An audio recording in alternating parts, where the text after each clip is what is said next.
All right, everyone. Thanks for joining in tonight. So we're gonna talk a little bit about college golf. As you see the title here, College Prep 101, the ins and outs of college golf. So we're hoping that we're gonna give you guys a lot of information tonight. I know it might be a lot to digest in our 45 minutes to an hour together, but hopefully you guys will learn something more. And hopefully this will keep you on the right track as you're trying to prepare and get ready to potentially play college golf. So that's our hope for tonight, and then we'll get right into it here. So quickly, just giving a little introduction of myself. So my name's Ryan Conroy. I'm the tournament manager here at the Philadelphia section, primarily working on the Philadelphia Junior Tour. Going into my second year of being full-time, I was an I was an intern on the professional side before my senior year of college, and then thankfully was able to transition into a full-time role right out of college. So that's been great so far. Also, we're joined by a bunch of University of Delaware staff tonight. I was a graduate of University of Delaware as well, so great to have a little bit of familiarity with some of our participants tonight. But we're going to get started, giving a quick introduction of everyone on the panel. So we'll get started with Patty first. Hello, everybody. I am Coach Patty Post. I am the Director of Golf at the University of Delaware, overseeing both the men's and the women's programs, and actively coaching on the women's side. And this is my 15th year at the University of Delaware, and I started the women's program here from scratch. I was the head women's golf coach at Georgetown University before this, and played my collegiate golf at the University of Wisconsin.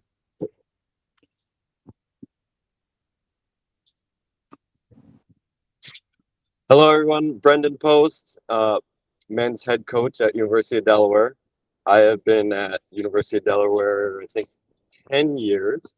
I actually started as Patty's part-time assistant on the women's side, and then we had some great success on the women's side, and then joined her full-time to help her with the men's and the women's side, and then eventually worked my way into being the head coach on the men's side. Prior to coaching, I was also a teaching pro down in the Washington, D.C. area for an extended period of time.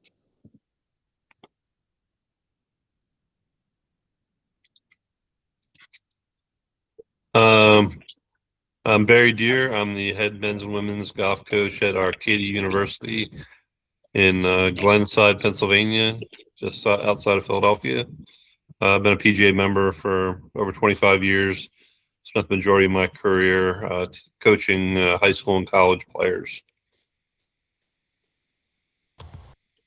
Hi, everyone. I'm Drew Coble. I'm the men's assistant coach at the University of Delaware. This is my first season because I just transitioned into coaching after my 6-year playing career at Grand Valley State, which is a Division II in Michigan, where I'm also from Michigan as well. So, hi everyone, I'm Isabel Mesqua. I'm the women's assistant coach at the University of Delaware. This is also my first season. Before here, I was the director of operations at NC State, where I also played my 4 years there. Awesome. Thanks, guys, for the quick introduction of yourselves. And we're going to move into our first slide here. All right. So the first question is, what is college golf? So thankfully, we've got experience in all three divisions tonight. Brendan and Patty, obviously Division I. Drew played in Division II, and Barry coaches for Division III. So we're going to get a little bit of how does each division compare. The time, the financial commitment, and that's the overall experience. So we're going to start out with Brendan and Patty first on the D1 side. Well, I'll go ahead and start here. So on Division I, the NCAA mandates our number of hours we can practice each week, which is 20. Which includes strength and conditioning, any mandatory workouts that we do, the actual golf practice. The one interesting thing when we start to compete at Division I level, the hours don't always add up because 36 whole days only count for 3 hours of they call it CARA time, so countable athletic related activities. So it gets a little bit skewed that we do actually usually participate in more than 20 hours at the Division I level once we have competitive weeks. But I think as coaches find out and live life with you all as collegiate golfers, we balance it because we know that there's going to be busy weeks of exams and whatnot. So I think we do take that into consideration as we start our competitive seasons and definitely balance the practice and academic time to some extent. The more I would say the higher ranked teams in Division I, the expectation is kind of athletics first, and then you just have to be honest with coach and what you're looking for when you start your academic journey in college, and finding that best fit for what you are trying to achieve. Yeah, I would agree with everything that Patty said there. The one thing I think that most junior golfers are surprised at is how much golf maybe we play. That's the one piece of feedback that I get, that we spend a lot of time playing, practicing, and they really have to be on top of their game when it comes to time management. And like Patty said, when you get into those the top tier teams, I mean, they really spend a ton of time outside of practicing their craft just to get as good as they possibly can get. And teammates are always pushing each other to get better. So that's one thing that I really try to prepare any recruit coming in, is how much dedicated to getting better at golf. Awesome. And then Drew, do you want to give us a little overview on the D2 side of things? Yeah, definitely. Like Patty said, D2 is not any different than D1 with time commitment. We also go by the 20. It's the exact same time structure with 20 hours, and 36 whole days count as 3 hours as well. So we're the exact same with that. I definitely would say that I was very fortunate to play for a very good top Division II team. So our team and commitment level is very D1 programs, I should say. We definitely were very athletic oriented. We were very driven, to try to compete at the highest level. And the only difference I would say about Division II, I would say at that level, is that most guys at that top D2 level can play Division I and play very well. I actually had a teammate who won the National Player of the Year, and he ended up going to Texas Tech after playing at Grand Valley, and he actually was playing for them at Nationals his 6th year. He was the same class as me. So it's very top heavy, I should say, in Division II. It's very, very competitive at the top. Where it might be a little bit different, which I definitely have seen because I've transitioned in Division I this year, being now a coach. There's way more, really good players in Division I. It's not as top heavy, I should say, in Division II. Like when we would go to tournaments, there will only be a few teams that probably could compete. Whereas, when you go to these Division I tournaments, most of the time, most teams in the field can win that tournament. But I'm just speaking of my Division II experience. I know there's a lot more Division II teams that are a little bit more academic focused. I know, it's Division I, Division II, there is a scholarship reduction on how much scholarship that teams can give. I do know that. So there is a little bit less money in Division II scholarship wise. So it definitely, there's a lot more guys that don't really get scholarship in Division II. Which is tough, but it's, I think Division II and Division I, I definitely was recruited for both. But I definitely wanted to go more of I was in the low end D1 route or the high end D2. And, the benefit of going to like a higher end D2 is that, you can try to, my big thing is I wanted to win a national championship when I was in school. So, I would definitely say the time they might be a little lower. And then financial commitment, there's just less scholarship available to give the student athletes in Division II. Awesome, Drew. Appreciate that little overview. And then Barry, if you want to kind of give us a quick overview on Division III. Sure. I actually have a fairly good perspective on this, having played 4 years at the Division I level myself. So in coaching Division III the last few years, I've really noticed the difference. Obviously, it's a little bit of a step down in competition. There's a wider range, I think, of teams in Division III. The top teams are very good. There's some teams, that are down the list that are not quite as good.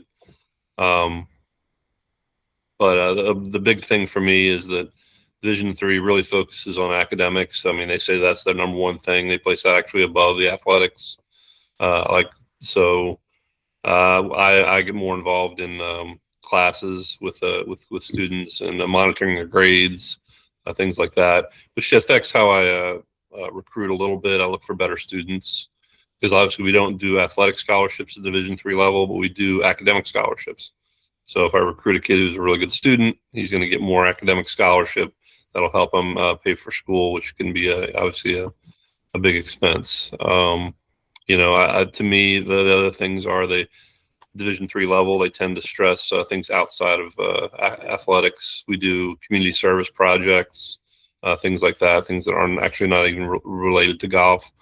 And I would say the time commitment's a little bit less. We are limited as the number of days throughout the year that we can work with the players. So we have a big chunk of time at the end of our fall semester, probably mid-October through until the beginning of the spring semester, where we don't practice at all. So I think that's definitely a big difference. Obviously the academics being important, I have players that miss practice sometimes for academic reasons, papers, tests, things like that. We even had players miss tournaments because of that. I don't know if that happens too much at the Division I level. I certainly don't remember it happening. I think for a player that's probably not quite at the Division I level and really is interested in more in their education, I think it's a good route to go. It's a little bit more well-rounded. It's not just strictly athletically focused. Great, Barry. Appreciate that perspective from all you guys on different levels. Moving into a little bit of a two-part question here of what does a day-to-day look like for a college golfer and how do players balance their travel, their practice, and their academics? Isabel, I'm probably going to have you give a little perspective on this, kind of how it looked like for you. And then Drew, if you want to chime in afterwards, since you recently were a college golfer as well.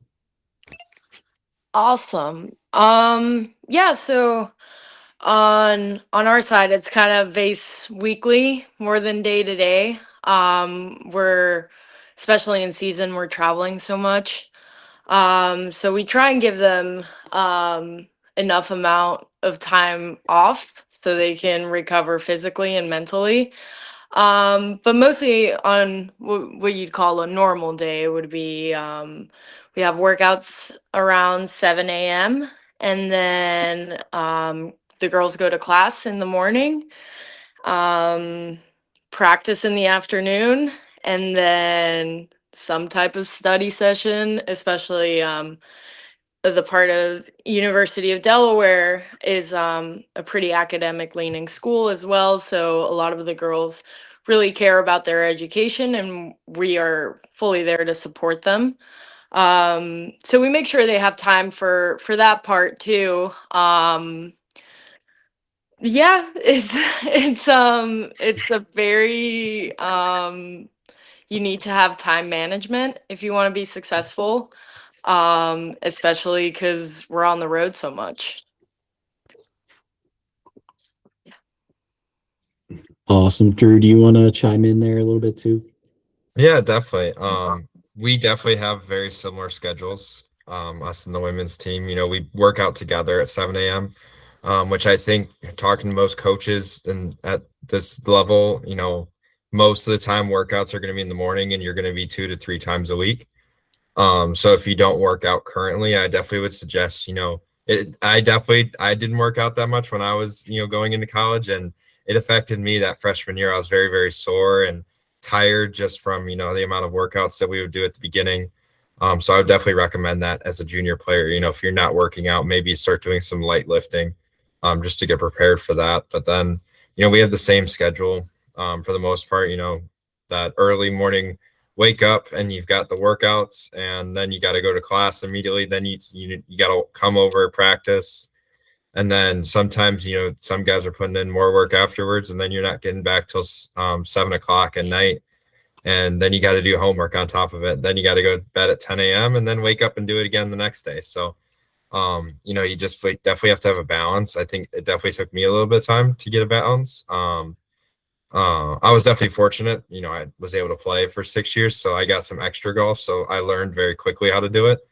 So I was able to kind of enjoy my last couple of years because I knew how to balance a lot better. But you definitely have to be on top of your schoolwork and your academics because you don't want to fall behind on that. Because if you fall behind on that, you're going to spend a lot of time when your teammates are going to be hanging out and doing fun things outside of golf, and you're trying to do schoolwork because you fell behind. So you got to stay on top of it and set deadlines for yourself and be really on top of everything. Great. Appreciate that insight, Drew. Yeah, it definitely seems like a tough balance. And I'm sure, you have a pretty busy schedule as a college golfer. So I think keeping all those three aspects of like the traveling, the practice aspect, and your academics is got to be tough to juggle, but great insight as you guys kind of went through that. So this one will be more for the coaches. We can start with Barry and then go to Brandon and Patty. So what habits do the most successful college golfers have, in your opinion? I think without a doubt, it's just time management, being able to schedule your time around your practice, around your classes, around your studies. I think that's the biggest thing. I think a lot of kids, when they're in high school, a lot of that stuff is kind of laid out for them by the school, by their parents. They get away from home and all of a sudden it's on them to kind of manage everything. And I think it sometimes can be difficult. Clearly the ones that are successful, the ones that figure that out and learn how to do that right away. You think you have a lot of time, but it goes by quickly. So you have to be very efficient with it, without a doubt.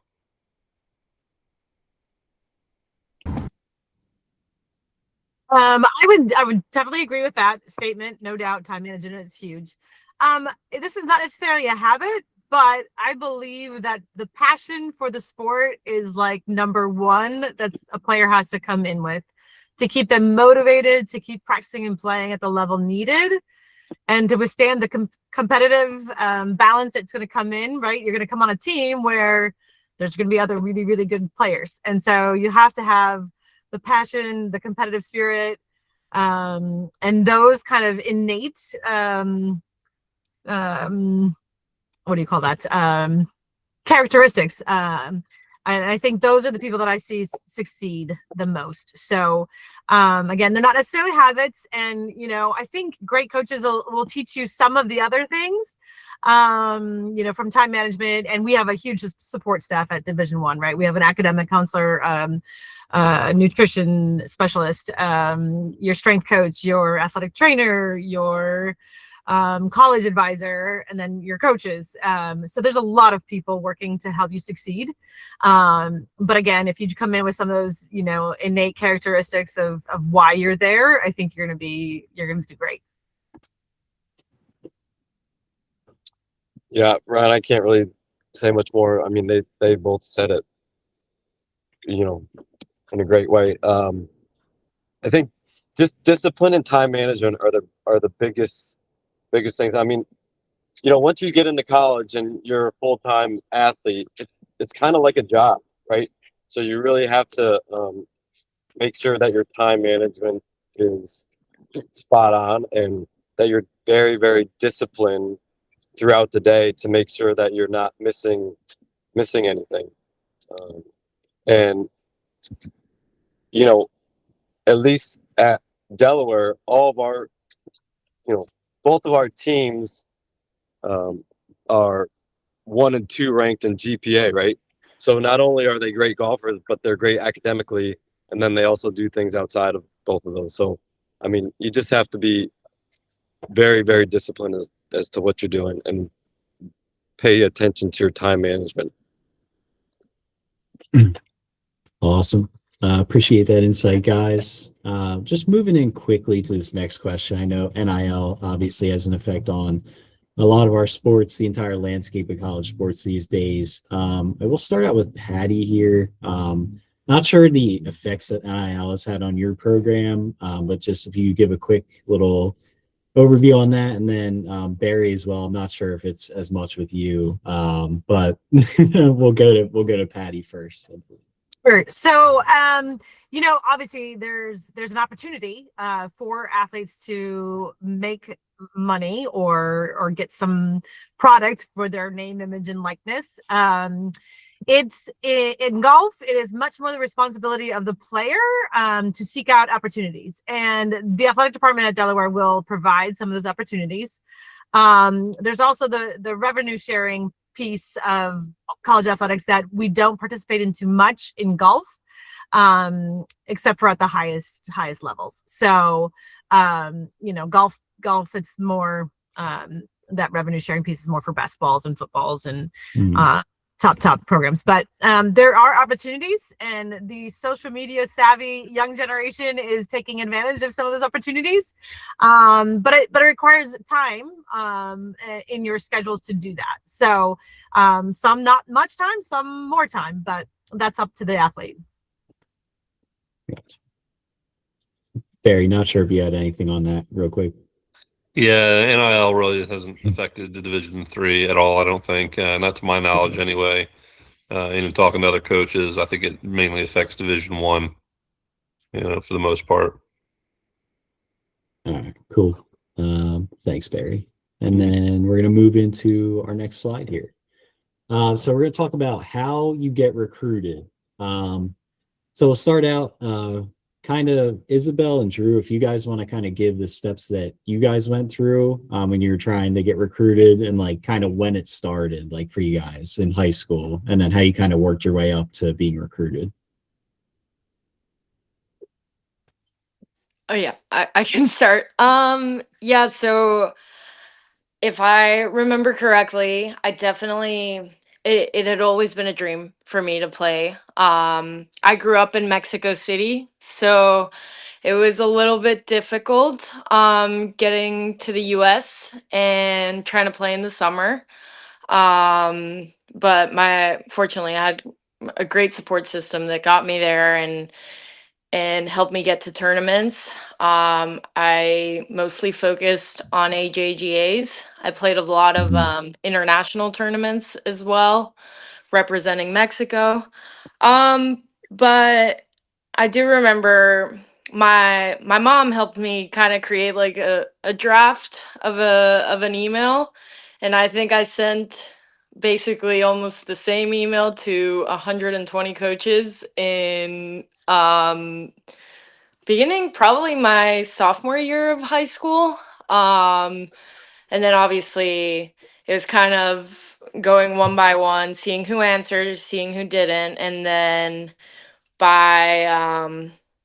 they couldn't start answering until my junior year, so I believe so. So it kind of was seeing what programs fit the best for me. At the time, I was convinced I was going to go professional. So I was looking for a big school with a great college golf program. But then I kind of, as my recruiting journey went on, I kind of wanted to focus on my education too, because I wasn't too sure if professional was the route for me. So I'm glad I chose where I went, but it definitely took a village to get to where I was.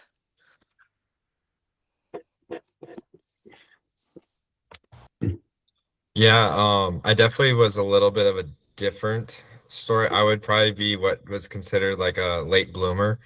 I grew up in Michigan. I went to a state school in Michigan, obviously. I reached out to a lot of schools. So just a little background, like I was right averaging 79 and 77 my first 2 years of high school. So I never really had that, top end school in mind, because I just didn't, I knew my possibilities, and I didn't think that I could do that. And I was all state my last couple years, and I played in more AJGAs when I grew up. I played in 5 total AJGAs, and I think I finished like my best finish was like T27. I did not play well in any of them. But my big thing is when I started playing well my junior spring in high school, my dad crafted an email for me. Like Isabel had her mom craft her an email, and we had a Google spreadsheet, and I sent that to like 100 coaches, and I sent them to Division II and Division I teams, just because I knew my skill level wasn't at that level to just go to like the top teams in the country to send them to. I think that was the big thing is I sent this email out, and I probably got out of the 100, I probably got about 20 answers, and 10 of them were probably, yeah, we're full for that class. Unfortunately, I kind of grew up in the age where there wasn't recruiting rules just yet. There were kids in my class that were committing to, the state schools when they were freshmen and sophomores. So I didn't, a lot of those classes were filled by the time I was a junior and reaching out to or sophomores and juniors reaching out to that, where there are recruiting rules now, where, we can't talk to players for a little bit of time before, I think it's right for their junior years. So we, back then I couldn't, a lot of spots are full already. But my biggest advice is I kind of just hounded these coaches, and I would send them constant updates on, my swing and my scores, and just to try to figure out, get the possibility of visits. And I probably went on like 5 or 6 visits, and I think the biggest thing for, these recruits is to take those visits, because the biggest thing for me is I took 2 visits back to back, and the first one was my Grand Valley visit, and I really liked it. And then the second one was the next day, and it was a Division I team in the MAC, and I didn't like that at all because I was comparing everything to Grand Valley, and I kind of knew instantly that that's where I wanted to be. And I think you just got to follow your instinct, but I think, I was patient. I waited until all the way until the summer before, or the like August, right before my senior year started. So I was really patient on wanting to commit to a team. Even though I knew I wanted to go to Grand Valley, I was kind of waiting to see what my offers were like. So I think that was the biggest thing for me. And I definitely kept hounding these coaches, sending updates, and definitely as a coach that shows like me that you really want to go to the University of Delaware. If you keep sending these updates to me and keep sending me your results, and when we're in season, I feel like we don't do much hardcore looking at recruiting almost, just because we're trying to focus on our team. When we get to the summer season and off season, definitely for sure. But I definitely think that was big for me, and just hounding these coaches down and trying to just update them as much as you possibly can. Awesome. And then kind of a 2-parter for Patty and then Barry would be kind of how do the coaches find your recruits, and then like when should players start reaching out to you guys as well? Well, it's never too early to reach out. Obviously we have limits as to when we can reach back to you. But usually we can even send a tagline email of like, NCAA rules prohibit me from reaching out at this time, but you can keep the updates coming. So you might get an email like that from any coach at any point in time. There's camps and clinics at universities to go to in the summer to get literally in front of their coaching staff. Those are always good. Get that personality out there more than just an email or even a phone call. And scores, I'm not going to sugarcoat it. Scores are the number one things we look at. Ranking, meh, not as much. And swing video, not as much. Yeah, when I look for recruits, I mean, I use a couple of recruiting websites. I don't know if you guys say they use them as well. There's a couple out there. The main one would be NCSA, the Next College Student Athlete. We do find a lot of players there. It's a website where you can go and you can upload like a profile of yourself. You can put all your scores, you can put your grades, you can put swing videos, you can do a lot of different things on there. I like it because I feel like it helps me get a good look at the the player, from a first impression. You can kind of see where they are and so they fit into with what the parameters that you're looking for your program. I use a couple other smaller ones, field level, things like that. I would recommend it. I mean, I think they do have charge for those services. I think maybe they do like a basic profile that's for free, and then you can pay more to put more on there. I think that's how they work, but that's generally how I do it. I also look at local tournaments. I travel to, local junior events, Hurricane Tour events, Philadelphia Junior Tour events. I know probably not a lot of coaches do that.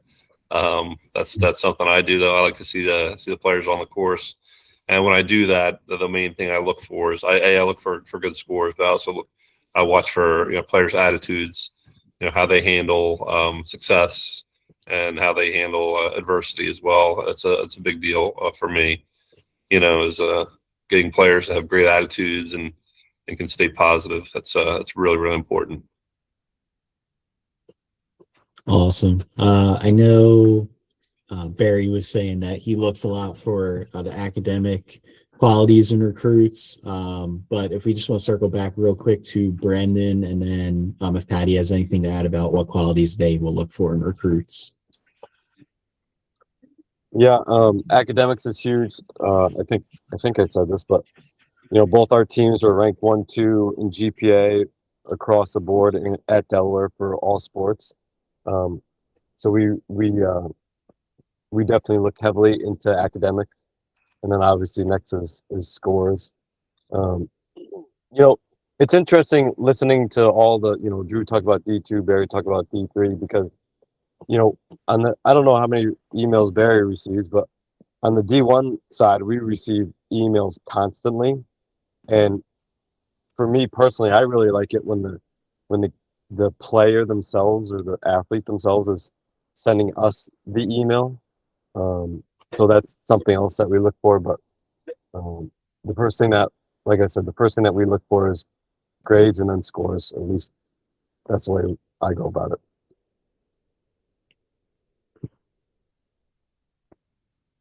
Awesome.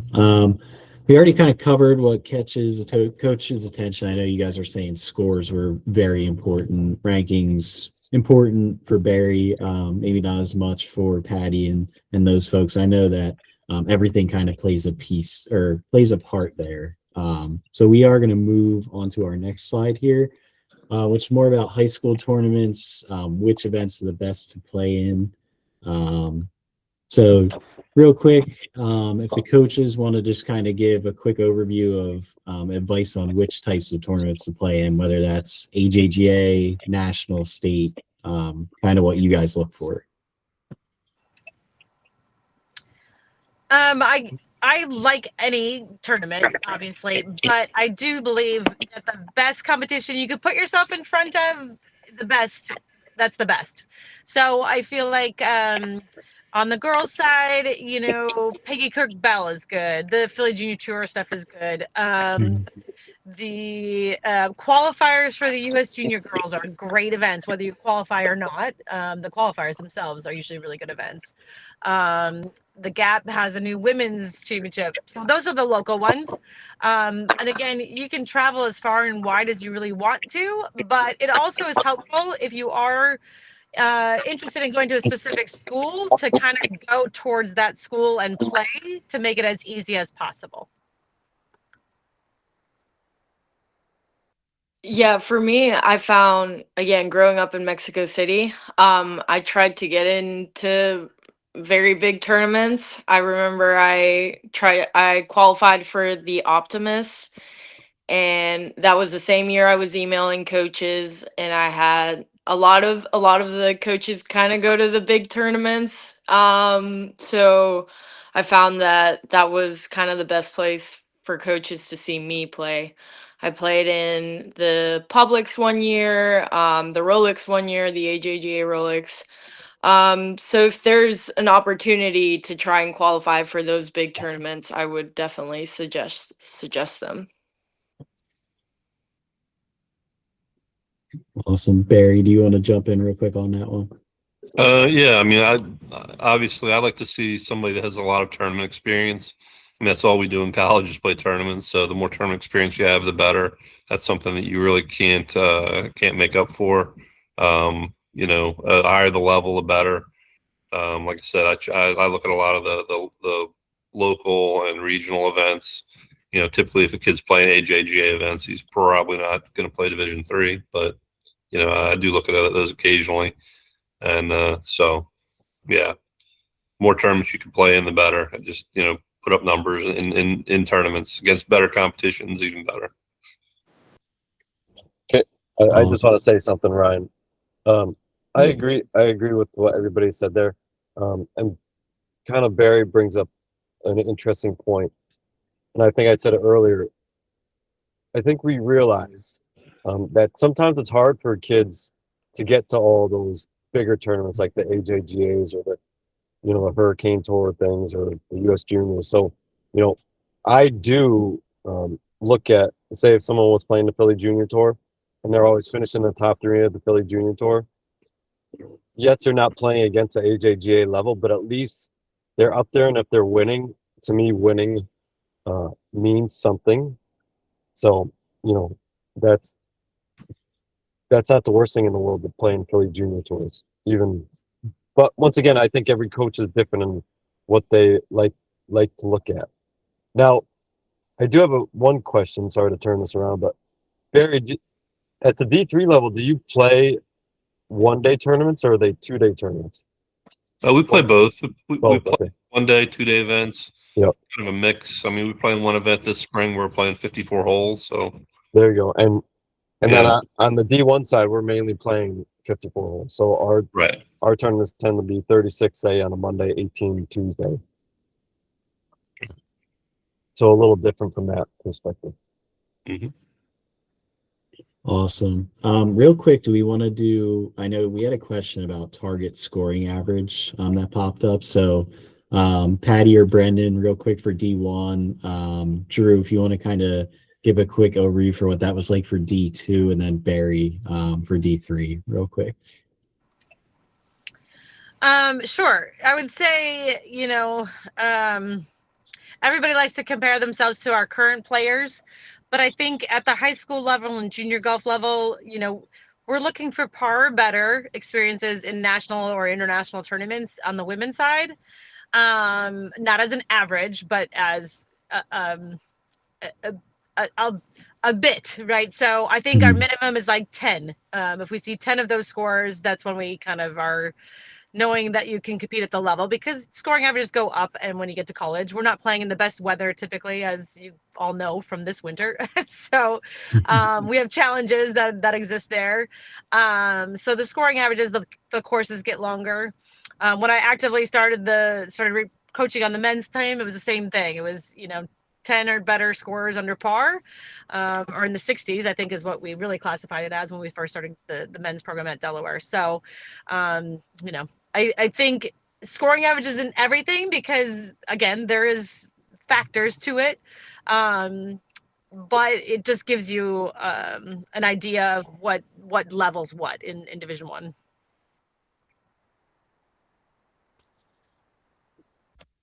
Yeah, I definitely would say D2. You're probably not going to get the top blue chip guys and girls in D2. It's the same thing for Division One. I don't think we ever really looked at scoring average. It was more just like performance in tournaments.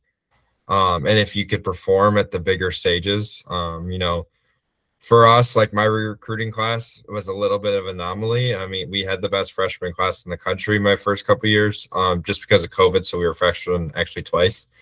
So, we had the best freshman class in the country for a few years. So, we had a guy who was ranked 150th on Junior Golf Scoreboard who was committed to us. And I definitely know that's different at a lot of different schools, but I mean, I would probably say, I know my first college coach that I had, when he was recruiting, he told me that he always would add 3 onto whatever you're averaging in high school and junior tournaments. And that's how he kind of would baseline where you would currently be averaging in college at our level. And I know he always would say kind of his biggest pet peeve was, recruits kind of looking at like what guys are averaging on your team. Let's just say our 5-man's averaging 75, and like a person would say like, oh, I see that you've got guys averaging 75 on your team, and I would be a perfect fit, where it's definitely a little bit of a step up. playing college in Division I and Division II. So that was definitely like his pet peeve that he would always say that he would get with recruits when they were emailing them.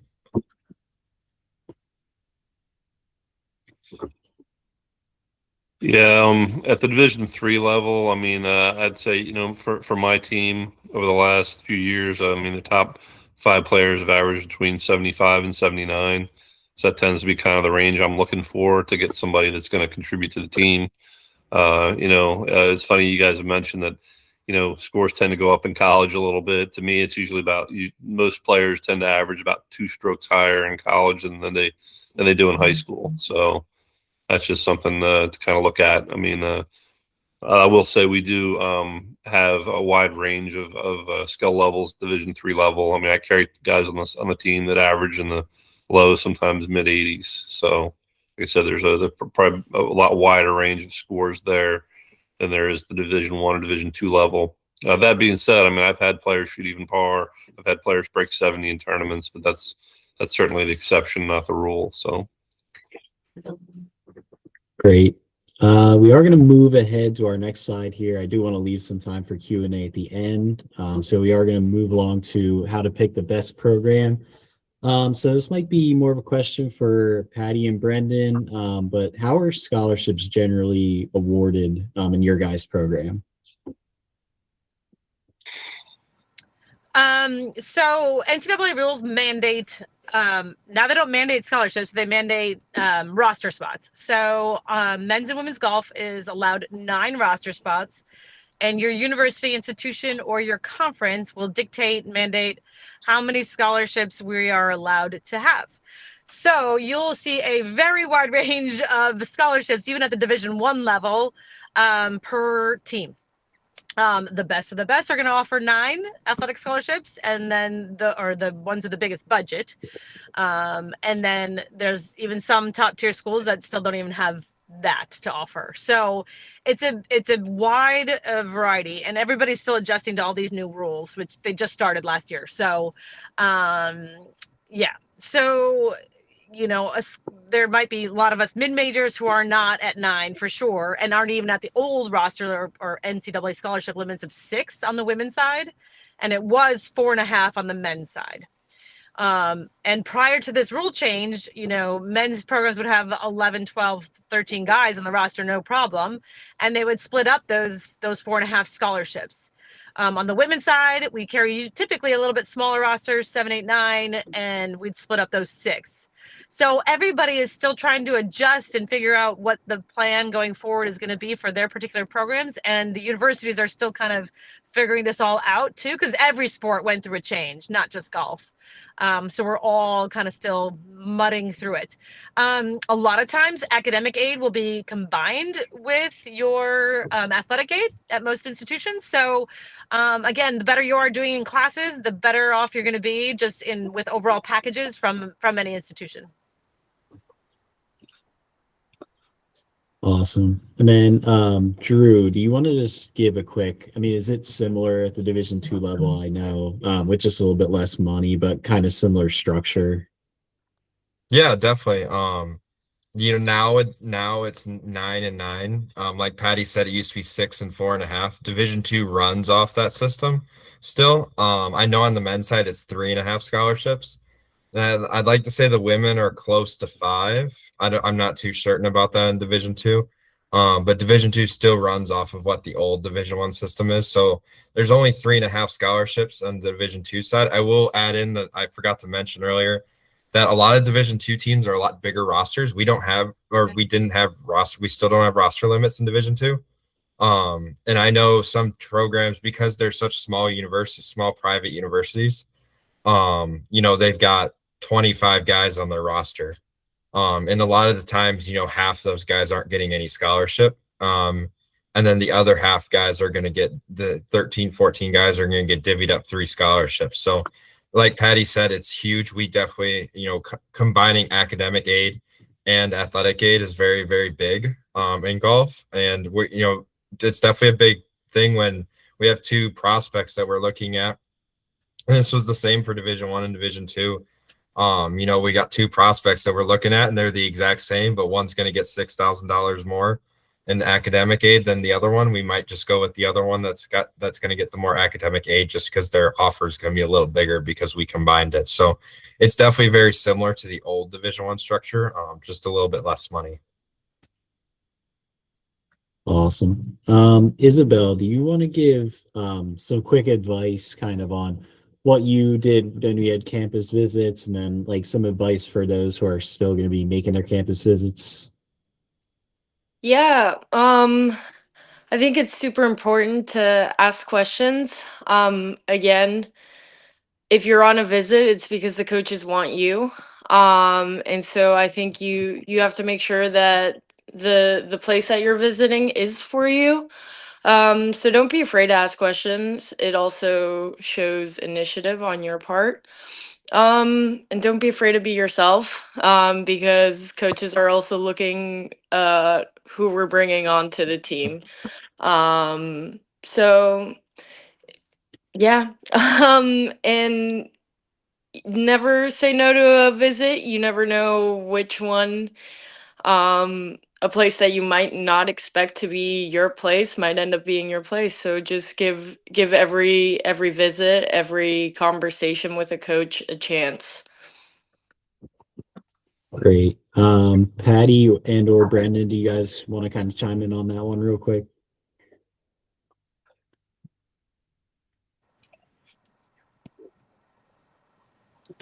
Brendan, do you want to take this one? Sure. Ryan, say the question one more time, please.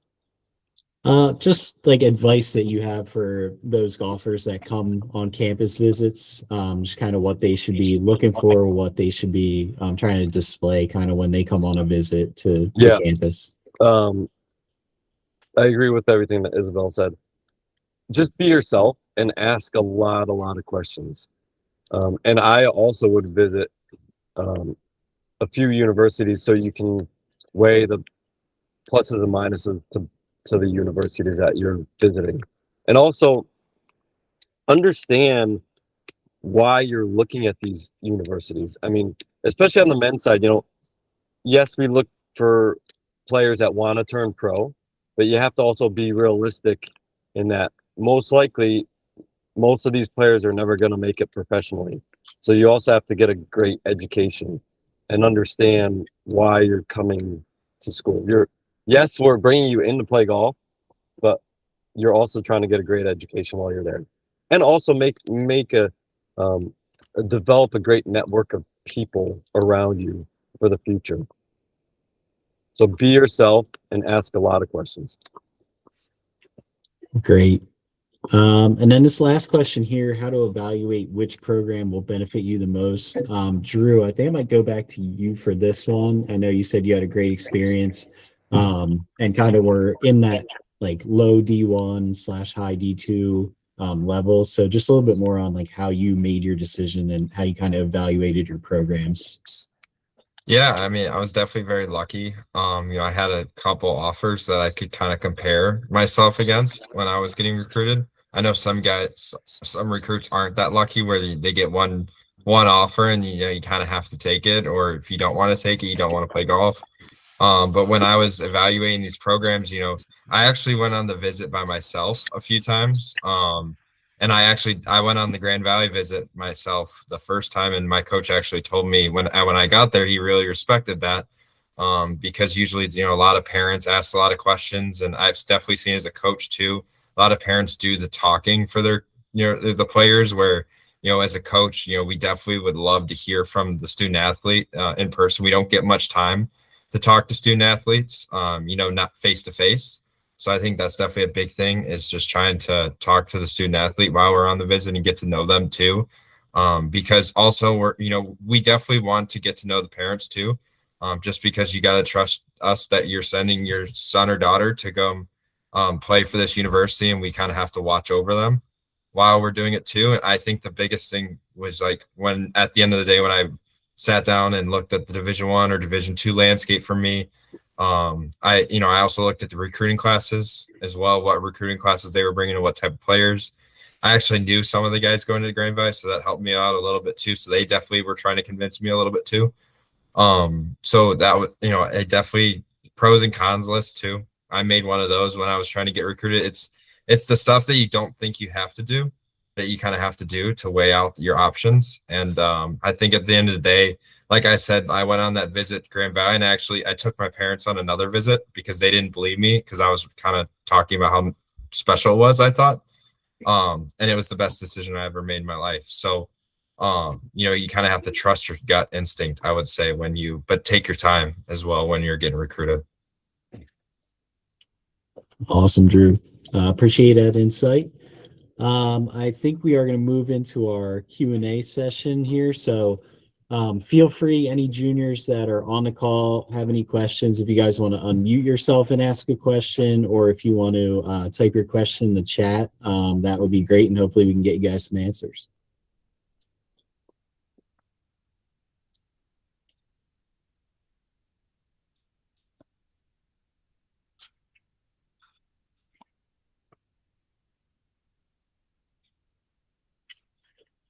All right. I'll give you guys another minute or so if you want to type any in the chat or ask any questions. If not, I do have a couple here from the Google form, which we can go through. Hey, Ryan, I want to say a couple other things about D1 that probably didn't say in the beginning.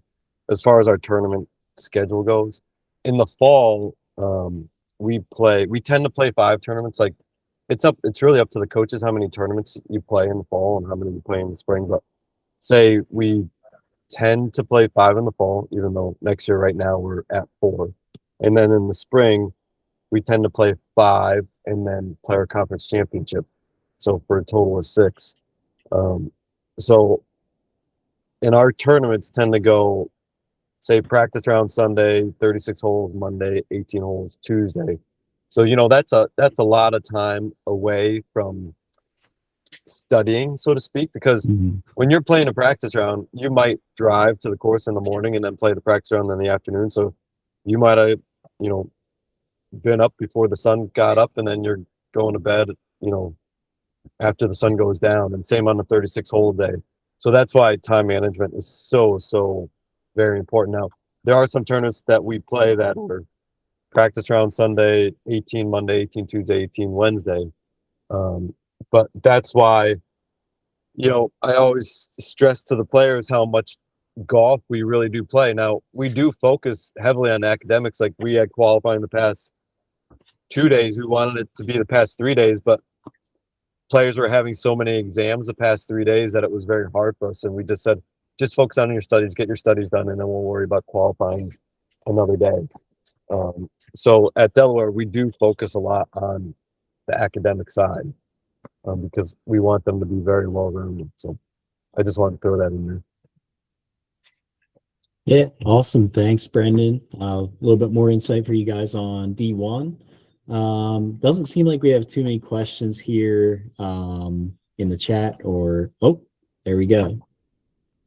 All right, so we have a question in the chat. How much does the high school the players attending matter to the coach during the recruiting process?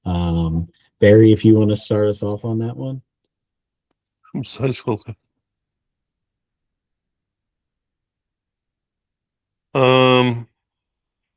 It doesn't. To me, it doesn't really make a difference where they're going to high school. Is that the question you're asking? Yeah, I think that's what he's asking. Just like, depending on the high school, but so it doesn't really matter too much for you. No. Like I said, I mean, to me, I said the more important things are GPA, stroke average. What kind of student they are, what kind of player they are, and what kind of attitude they have. I mean, where you go to school, that doesn't matter too much to me. I don't know if Brendan and Patty look at that or not, but I certainly really don't. No, we do not. Okay, cool. I know we already covered this a little bit earlier. We did have a question sent in asking what is the best way to increase your exposure to college coaches? So I don't know if that's the emails or swing videos, playing in more tournaments, but just for our coaches, which one do you think is the best way? Emails. Just keep sending emails until they say no. I mean, we receive so many emails that, I mean, we have players on our team that their email was lost the first time, and one of our players said, "Hey, did you receive an email from this person?" We're like, "I don't think so." And then we looked back and, oh yeah, we did. So the more you email us, the better off. Actually, that's a funny little instance too, where our current players, they're not allowed to recruit you all, but obviously you all have played together or you know them.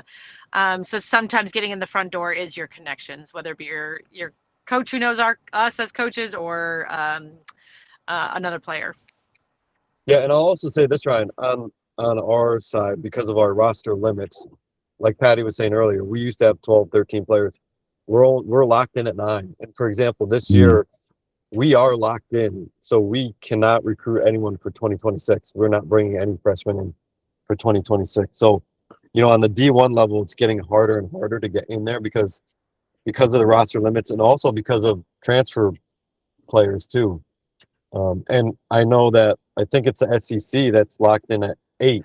Their conference is locking in at 8 players. So it's harder to get into the D1 school. So the more you email us, the better off you are. Awesome. All right, we are getting close to time here, so we'll do one more question. We can just go around the horn. This should be a pretty short one. We'll start with Patty and then go Brendan, Barry, and then Isabel and Drew. So what is the number one quality that recruiters are looking for? Obviously, you guys are all recruiters. You guys are looking to put together a better roster for your team every single season. So just one quality that you guys think is the most important. Passion. Yeah, Patty took mine. I'll say you have to be passionate about the game, but I'll say wanting to get 1% better every day, not only on golf but academically as well and as a person. Yeah, I would say to me it's attitude. I mean, obviously you have to have the grades and the stroke average to be considered, but once you get to that point, golf's an individual sport, but college golf's a team game. I think attitude is crucial in a team environment. Dedication, definitely. Yeah, I definitely would say, having good time management and then also just making sure that you're dedicated to what you do, like Isabel said. And, college golf's a grind, but I think, just having fun with your teammates and, at the end of the day, you're just playing golf. So just enjoying what you do too, and being grateful for what you have. Well, great. We are getting close to 7:30, so we are going to wrap things up. But thank you so much to our panelists, Patty, Brendan, Barry, Isabel, and Drew for all joining tonight. Thanks for taking an hour out of your day to give these college students and future college students some tips as they try and play college golf. And we really appreciate it. Hope you guys all learned something tonight out there. And if you guys have any questions, feel free to follow up. And if you want to watch anything back, we will send out a recording to our membership tomorrow. So thanks so much, everyone. Thank you. Thank you. Thank you. Thank you. Good luck, everybody. Yep, good luck. Thank you.